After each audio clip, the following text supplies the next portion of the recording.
नमस्कार दोस्तों, मैं Umesh Sharma chart analysis channel पे आपका हार्दिक स्वागत करता हूं। आज की वीडियो में मैं आपको जो एक सीक्रेट स्ट्रेटजी बताने वाला हूं दोस्तों, उस स्ट्रेटजी को जानकर आप बाजार के ट्रेंड को बहुत अच्छी तरीके से आइडेंटिफाई कर सकते हैं। इसके साथ साथ अगर आप टेक्निकल एनालिसिस का तड़का भी मार देंगे तो आपकी जो एनालिसिस है या फिर आपकी एक्यूरेसी है वो काफी हद तक बढ़ जाएगी। तो ये सीक्रेट स्ट्रेटजी अगर आपको जाननी है तो वीडियो को अंत तक जोड़ देखेगा। और साथ साथ इस वीडियो में मैं आपको निफ्टी बैंक निफ्टी के ट्रेंड भी बताना चाहूंगा और इसके एनालिसिस भी करके बताऊंगा कि आने वाले दिनों में मुझे क्यों बाजार में बड़ी गिरावट दिख रही है। तो आज की वीडियो काफी इंटरेस्टिंग है, शुरू से लेकर आखिर तक जरूर देखिएगा। चैनल को अगर आपने सब्सक्राइब नहीं करा है तो चैनल को सब्सक्राइब कर लीजिएगा। तो आजकल आप देख रहे हैं कि मार्केट में प्रीमियम्स नहीं बढ़ रहे हैं। आप भी अगर ऑप्शन बाइंग करते हैं तो आपको भी ये देखने को मिला होगा कि प्रीमियम बिल्कुल भी नहीं बढ़ रहे हैं। बट आपने जानने की कोशिश करी कि प्रीमियम किस साइड नहीं बढ़ रहे हैं, कॉल साइड नहीं बढ़ रहे हैं या फिर पुट साइड नहीं बढ़ रहे हैं। इसका जवाब मैं देना चाहूंगा, बट उससे पहले मैं आपको निफ्टी बैंक निफ्टी की एनालिसिस करके बता देता हूं और बताऊंगा कि बाजार का ट्रेंड क्या है। फिर उसके बाद मैं ये स्ट्रेटजी आपको बताना चाहूंगा। तो सबसे पहले हम यहां पे देखते हैं, हमारे पास है बैंक निफ्टी का चार्ट और मैं पहले निफ्टी का चार्ट ओपन कर लेता हूं और निफ्टी के चार्ट पे मैं डायरेक्टली आपको दिखाऊंगा कि आज की जो क्लोजिंग हुई है वो ये 19,446 की। बट अगर हम ओवरऑल ट्रेंड की बात करें तो वहां पे मैं क्या करता हूं, यहां से डायरेक्टली इसके वन डे के चार्ट पे जाता हूं। वनडे का अगर आप चार्ट जाएंगे, वनडे के चार्ट पे जाते हैं तो वहां पे आपको कुछ इस तरीके का ट्रेंड देखने को मिलेगा। मैं डायरेक्टली यहां पे एक ट्रेंड लाइन प्लॉट कर देता हूं। ये एक ट्रेंड लाइन है जो मैंने प्लॉट करी है किसमें, निफ्टी में। अगर हम निफ्टी की ट्रेंड लाइन में देखते हैं तो आपको ये देखने को मिलेगा कि एक बहुत बड़ा ब्रेकडाउन हमें कुछ दिनों पहले बैंक निफ्टी में देखने को मिला था, आज से 3 दिन पहले। तो बाजार में अगर आप देखेंगे तो 90,436 का प्राइस है और ब्रेकडाउन हमें कुछ इस जगह पे देखने को मिला था 90,600 के नीचे। तो 19,600 के नीचे निफ्टी जो था वो बहुत वीक लग रहा था। दूसरी जगह हम देखें तो वहां पे हम एक पैटर्न भी देखने को मिला था जिसको बोलते हैं डबल टॉप पैटर्न, और डबल टॉप के बाद भी इसमें गिरावट देखने को मिली थी। एक चीज और मैं आपको बताना चाहूंगा दोस्तों, ये मैंने अपने ऑनलाइन कोर्स में बहुत ज्यादा डिटेल में समझाया हुआ है। मैं आपको यहाँ पे बताना चाहूंगा कि जब भी डबल टॉप पैटर्न देखने को मिलता है, एक काम करता हूँ, बेटर रहेगा कि मैं आपको डायरेक्टली बोर्ड पे लेके जाता हूँ और बोर्ड पे ही आपको समझा देता हूँ। ये हमारे सामने आप बोर्ड देख रहे हैं और बोर्ड पे अगर आप देखेंगे तो कि ये क्या है, एक डबल टॉप पैटर्न है। डबल टॉप पैटर्न बना चाहे निफ्टी में बनाओ, चाहे बैंक निफ्टी में बनाओ, चाहे स्टॉक्स में बनाओ, जब डबल टॉप के बाद जब गिरावट आती है और उसके बाद अगर आप एक ट्रेंड लाइन प्लॉट कर देते हैं, इस तरीके की ट्रेंड लाइन, और गिरावट इतनी आ जाती है कि जब वो ट्रेंड लाइन भी ब्रेकडाउन दे देती है, ट्रेंड लाइन का भी ब्रेकडाउन देती है, तो वहां पे एक बड़ा फॉल देखने को मिलता है। ये मैंने काफी बार बताया हुआ है, ट्रेंड लाइन की एनालिसिस और डबल टॉप के एनालिसिस, साथ साथ डाइवर्जेंस, बहुत सारी चीजें अपने ऑनलाइन कोर्स में बताई हुई है। तो यहाँ पे एक बड़ा फॉल देखने को मिलता है। वहीं पे अगर हम जाते हैं और डायरेक्टली हम यहाँ से निफ्टी को अगर हम देखते हैं तो निफ्टी में भी डबल टॉप पैटर्न बना था बड़े टाइम फ्रेम पे। अगर मैं यहाँ पे 1 वीक का चार्ट भी आपके सामने लगा देता हूं तो कुछ इस तरीके के देखने को मिला, क्योंकि आज की जो एनालिसिस मैं आपको करके बता रहा हूँ थोड़ी सी लॉन्ग टर्म की एनालिसिस है। मैं इस एरिया को थोड़ा सा जूम करूंगा और यहाँ पे आपको मैं बता देता हूँ, ये हमने क्या करा है, इसको जूम कर लिया है। 1 वीक का चार्ट मैं आपके सामने लगा देता हूं इस तरीके से, ये देखेंगे। तो 1 वीक का जब चार्ट लगाते हैं तो वहां पे हमें ये देखने को मिला है कि ये एक डबल टॉप था। डबल टॉप के बाद गिरावट देखने को मिली और उसके बाद अगर हम ट्रेंड लाइन प्लॉट करेंगे तो ट्रेंड लाइन कुछ इस तरीके की है।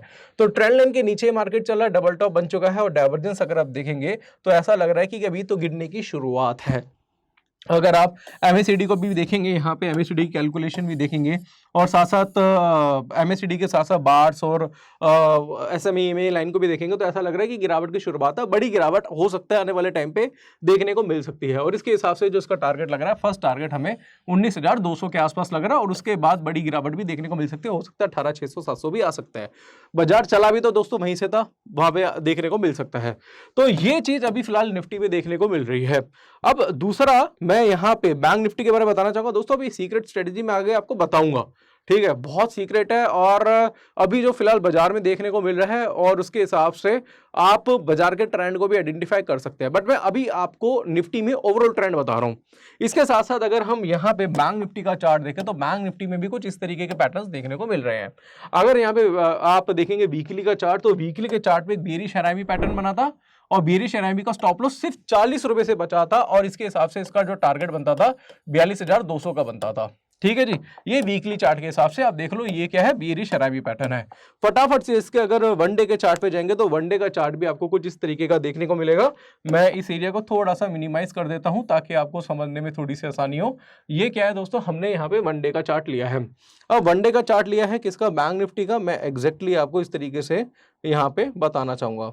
तो ये अगर आप देखेंगे यहाँ पे, तो यहाँ से आपको ये देखने को मिलेगा कि यहाँ पे भी ये जो ट्रेंड लाइन है, अप ट्रेंड लाइन है, उसका यहाँ पे ब्रेकडाउन देखने को मिला है। राइट दोस्तों, निफ्टी में भी ये देखने को मिला, बैंक निफ्टी में देखने को मिला। तो इसके हिसाब से बाजार में एक बड़ा फॉल देखने को मिल सकता है। वीकली चार्ट के हिसाब से भी 42,200 का टारगेट ऐसा लग रहा है कि बैंक निफ्टी में आ सकता है, और ट्रेंड लाइन का भी जो ब्रेकडाउन हुआ है उसके हिसाब से ही बड़ा फॉल देखने को मिल सकता है। अभी जो मैं आपको बता रहा हूं दोस्तों, ओवरऑल एनालिसिस बता रहा हूं। अभी मैं 15 मिनट का चार्ट, 30 मिनट का चार्ट में 100-150 पॉइंट की मूव नहीं दे रहा, क्योंकि बाजार अभी 100-150 पॉइंट की मूव के लिए नहीं है। रीजन उसका क्या है, अगर मैं आपको बोलूं कि भाई बैंक निफ्टी यहां से अगर मैं बोलूं 44,000 चल रहा है और यहां से 44,150 जा सकता है, 150 पॉइंट की मूव मिलेगी, तो आप क्या करोगे? आप उसका फ्यूचर खरीदना चाहोगे? क्या खरीदोगे आप? फ्यूचर खरीदोगे, कॉल ऑप्शन बाय करोगे, क्या करोगे आप? भाई आप कॉल ही बाय करोगे। राइट, क्यों करोगे? क्या रीजन है? क्योंकि फंड कम है। कॉल में आपको लग रहा है कि 100-150 पॉइंट बढ़ेंगे तो कुछ पैसे आपके बन जाएंगे। बट आप एक चीज पूछो कि अगर एक चीज सोचो कि अगर आप कॉल बाय कर लेते हो, ऐसा हो आपके साथ, कॉल बाय कर रहे हो, स्पॉट मार्केट आपके फेवर में जा रहा है, बट प्रीमियम जो है वो आपके अगेंस्ट जा रहे हैं, तो क्या हुआ? कुछ नहीं मिलेगा ना आपको। यही बाजार में भी फिलहाल हो रहा है। अभी इतनी कॉल्स मेरे पास आई हैं आज, और मैं भी आज यही चेक कर रहा था, काफी लोगों से मेरी बात हुई, भाई कॉल्स के प्रीमियम नहीं बढ़ रहे हैं। कॉल्स के प्रीमियम बढ़ तो नहीं रहे हैं, इवन वो क्या हो रहे हैं, डिके ज्यादा हो रहे हैं। तो आज मैं आपको एक सीक्रेट स्ट्रेटेजी बताने वाला हूं, वो ये है। अभी मैंने 3 दिन से, देखो अब इसके पीछे कोई लॉजिक है या नहीं है वो मैं नहीं जानता, बट अभी मैं जो कुछ एक हफ्ते से बाजार को वॉच कर रहा हूं, तो उसमें मेरे को एक चीज समझ में आई है कि भैया अगर आपके जो कॉल का प्रीमियम है या फिर आप ऑप्शंस का जो प्रीमियम है, अगर आपके फेवर में नहीं जा रहा है, तो उसके अगेंस्ट मार्केट ज्यादातर चलेगी। फ्राइडे को भी ऐसी हुआ था। फ्राइडे को बैंक निफ्टी में मूव मिला था, कॉल्स के प्रीमियम नहीं बढ़े थे। आपने ट्यूसडे को देखा, मार्केट में अच्छा खासा गिरावट देखने को मिला। ट्यूसडे को भी कॉल्स के प्रीमियम नहीं बढ़े, आज भी बाजार में गैप डाउन देखने को मिला। इसके अलावा कल भी हमने यही बात करी थी, कल भी हमने बताया था कि भाई मैंने एक कॉल बाय करी थी, 60-70 पॉइंट्स बाजार फेवर में गया, 50 पॉइंट 50 पॉइंट्स कॉल का जो प्रीमियम था वो डिके था। इसके अलावा अगर आज भी देखेंगे तो आज भी कॉल्स के प्रीमियम नहीं बढ़े हैं। दोस्तों अगर मैं बात करूं पुट की, तो पुट के प्रीमियम अच्छे खासे बढ़े हैं। आज मैंने पुट बाय करी थी और मुझे अच्छा खासा पैसा मेरे पुट्स में बना था, एक टाइम पे अच्छा खासा बन रहा था। पुट तरीके से काम कर रही है। अगर मैं सिर्फ एट द मनी की बात करूंगा, अब काफी लोग बोलेंगे भाई तुम ओटीएम पे जा रहे होगे या तुम नियरेस्ट स्ट्राइक पे काम कर रहे होंगे, ऐसा नहीं है। 11 अक्टूबर के ऑप्शंस की मैंने कॉल भी बाय करके देखी है, प्रीमियम नहीं बढ़े। पुट बाय करी तो पुट के प्रीमियम अच्छे से बढ़े।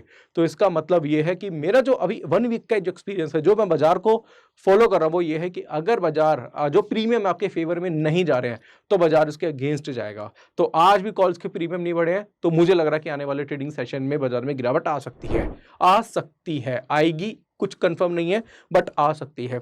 और अगर हम निफ्टी बैंक निफ्टी का एनालिसिस करेंगे तो ओवरऑल मार्केट क्या लग रहा है, वीक लग रहा है। तो मेरे हिसाब से मुझे ऐसा लग रहा है कि भाई 100, 150, 200 पॉइंट के लिए काम मत करो। अभी 15 मिनट का चार्ट थोड़े से दिन के लिए आप अभी थोड़ा अवॉइड कर सकते हैं, क्योंकि 15 मिनट के चार्ट से आपको टारगेट 100-150 पॉइंट का मिलेगा, बट प्रीमियम आपके हिसाब से मूव नहीं करेंगे तो आखिर में आपको नुकसान ही मिलेगा। तो मेरे हिसाब से बाजार वीक है, बाजार वीक रहेगा, क्योंकि ऑप्शंस भी यही कह रहे हैं। प्रीमियम की अगर कैलकुलेशन करेंगे तो उसके अकॉर्डिंगली भी यही हो रहा है, इसके साथ साथ चार्ट भी यही कह रहा है और अभी लग भी यही रहा है। तो मेरे हिसाब से, और कोई भी, मैं आपको एक चीज़ बोलना चाहूँगा कि मेरे हिसाब से ऐसा लग रहा है कि मैं जो एनालिसिस कर रहा हूँ, या फिर मैं आपको सजेशन देना चाहूँगा, वो ये है कि कॉल्स कभी भी ओवरनाइट होल्ड मत करना। कॉल की पोजीशन, पुट की पोजीशन फिर भी एक बार एक ओवरनाइट होल्ड कर सकते हो, बट कॉल की पोजीशन ओवरनाइट होल्ड मत करना। अगर होल्ड करोगे तो दोस्तों आपको बड़ा नुकसान हो सकता है, क्योंकि बाजार में कभी भी बड़ा गैप डाउन देखने को मिलेगा। हो सकता है कि लास्ट, कई लोग ये कैलकुलेशन करते हैं ना कि लास्ट के आधे घंटे में बाजार तेज हो गया है, जैसे आज हुआ, तो कल भी तेज रहेगा। भाई ऐसा कुछ नहीं है। क्योंकि ये सीक्रेट ना सबको पता है। बहुत सारे लोग ऐसे करते हैं कि लास्ट के 15 मिनट देखते हैं कि बाजार तेज हो गया या बेरिश हो गया, कल भी ऐसी होगा, तो उसके डायरेक्शन में वो ऑप्शंस बाय कर लेते हैं, मतलब या उस साइड पोजीशन बना लेते हैं, बुल या बियर, और अगले दिन बाजार अगेंस्ट ओपन होता है, वो भी बड़ा अगेंस्ट, यानी बड़ा गैप अप या बड़ा गैप डाउन होता है। तो ध्यान में रखें, इस टाइम बाजार में बड़े गैप अप या बड़े गैप डाउन होंगे, चांसेस बड़े गैप डाउन के हैं। ऑप्शंस के जो प्रीमियम है कॉल के हिसाब से मूव नहीं हो रहे हैं, तो ये बहुत बड़ा खतरे का संकेत है। तो मेरे हिसाब से बाइंग थोड़े टाइम के लिए अवॉइड कर सकते हैं। छोटी छोटी बाइंग लग रही है 50-60-100 पॉइंट के लिए, तो मेरे हिसाब से आप कॉल राइटिंग कर लो, कॉल बाय ना करो, वो मेरे हिसाब से एक बेटर सजेशन रहेगा। बाकी दोस्तों निफ्टी बैंक निफ्टी की मैं एनालिसिस आपको करके दी है। इसके अलावा आपको बोलना चाहूँगा कि हमारा एक यहाँ पे टेलीग्राम चैनल है, उसको आप ज्वाइन कर सकते हैं। टेलीग्राम चैनल पे भी हमारे जो भी चार्ट एनालिसिस करते हैं, जैसे आज हमने बैंक निफ्टी का एनालिसिस किया था जब 43,970 के आसपास था, उसके बाद तो बड़ी गिरावट 850 के आसपास गया। इसके साथ साथ निफ्टी के बारे में बताया था। इसके अलावा भी कुछ भी पैटर्न्स बनते हैं तो उसकी फोटो क्लिक करके हम अपने पब्लिक टेलीग्राम चैनल पे भेज देते हैं। और जो भी मेरे पोजीशंस है, जो मैं पोजीशंस बना रहा हूँ, जो कि आज मैंने पुट वगैरह ली थी इसकी, तो वो भी पोजीशंस जो होती है वो यहाँ पे भेज देते हैं। तो एटलीस्ट जो मैं एनालिसिस कर रहा हूँ उसके हिसाब से जो मेरे खुद के ट्रेड है वो यहाँ मैं पोस्ट कर देता हूँ, जिससे आपको सीखने को ही मिलेगा। तो अगर आपने मेरा पब्लिक टेलीग्राम चैनल ज्वाइन नहीं करा है तो मेरा पब्लिक टेलीग्राम चैनल ज्वाइन कर सकते हैं। और अगर आपको टेक्निकल एनालिसिस सीखना है, अच्छा वाला टेक्निकल एनालिसिस, तो दोस्तों 7,999 रुपये का मेरा टेक्निकल एनालिसिस का कोर्स है, जिसमें 28 वीडियोज है, 10 आवर्स का कोर्स है, जिसमें candlestick, chart pattern, indicator, Dow theory, Elliott wave theory, time frame का combination, demand supply, psychology, price action बहुत ज्यादा डिटेल में सिखाया गया है। कब बाय करना है, कब सेल करना है, क्या स्टॉप लॉस, क्या टारगेट लगानी चाहिए, वो सारी चीजें हमने अपने टेक्निकल एनालिसिस के कोर्स में सिखाया हुआ है। इसके अलावा दोस्तों आपको बताना चाहूंगा कि अगर आपको कोई डाउट है, कोई क्वेरी होती है, तो मेरा पर्सनल नंबर है, उस पर आप कॉन्टैक्ट कर सकते हैं। अपनी क्वेरी डायरेक्टली मेरे थ्रू आप सॉल्व करवा सकते हैं। इसके साथ साथ हमारे पास ऑप्शन का भी कोर्स है। अगर आप ऑप्शंस की ग्रीक्स को समझना चाहते हैं, स्ट्रेटेजीज को समझना चाहते हैं, क्योंकि मेरे हिसाब से अब जो टाइम है दोस्तों वो स्ट्रेटेजीज का है। कहीं ना कहीं दोस्तों मैं खुद ऑप्शन बायर हूं, मैं ऑप्शन बाय कर रहा हूं, बट अभी मैं आपको ये बात कह रहा हूं कि अभी ऑप्शन बाय थोड़ी सी रिस्की है। हालांकि अभी 50,000 को 4 लाख में कन्वर्ट किया था, अभी फंड कुछ 3 लाख रुपए के आसपास रह गया। मैं कल विड्रॉ करूंगा 2 लाख रुपए। और रीजन क्या है, क्योंकि मैं खुद अभी देख रहा हूँ कि ऑप्शन बाइंग में उतना पैसा नहीं बन रहा है, कॉल्स में तो बिल्कुल नहीं बन रहा है। तो अभी मेरी जो पोजीशंस है वो पुट में है, मैं कैरी कर रहा हूँ पुट, और हो सकता है कि नेक्स्ट डे आपको नेक्स्ट ट्रेडिंग सेशन में आपको अच्छा खासा पैसा देखने को मिल जाए। और ये जो पोजीशन है दोस्तों मैं इसको कैरी करूंगा 1 हफ्ते के लिए। बाकी देखते हैं आगे बीच में क्या होता है, वो उसकी अपडेशन आपको टेलीग्राम चैनल पे मिल जाएगी। तो दोस्तों अगर आप हमारा कोर्स परचेज करना चाहते हैं तो स्क्रीन पे एक नंबर दिख रहा होगा, उस पर कॉन्टैक्ट कर सकते हैं, नहीं तो ऐप का लिंक भी आपको डिस्क्रिप्शन में मिल जाएगा। तो आशा करूंगा आज की एनालिसिस आपको अच्छी लगी होगी। और ध्यान से दोस्तों, जो आज मैंने ऑप्शंस के बारे में बताया ना, ऑप्शन के प्रीमियम की कैलकुलेशन बताई है, जो कैलकुलेशन की बाजार अगर मूव नहीं कर रहा, अगर प्रीमियम स्पॉट मार्केट आपके फेवर में जा रहा है और प्रीमियम आपके फेवर में नहीं जा रहा, तो इसका मतलब है बाजार रिवर्स हो सकता है। तो आप खुद चेकआउट कर सकते हैं और इसके एनालिसिस खुद कल से करके देखिएगा। तो आशा करूंगा आज की वीडियो आपको पसंद आई होगी। वीडियो पसंद आती है तो इसे लाइक करें, शेयर करें, चैनल को सब्सक्राइब करें। आज के लिए बस इतना ही, धन्यवाद।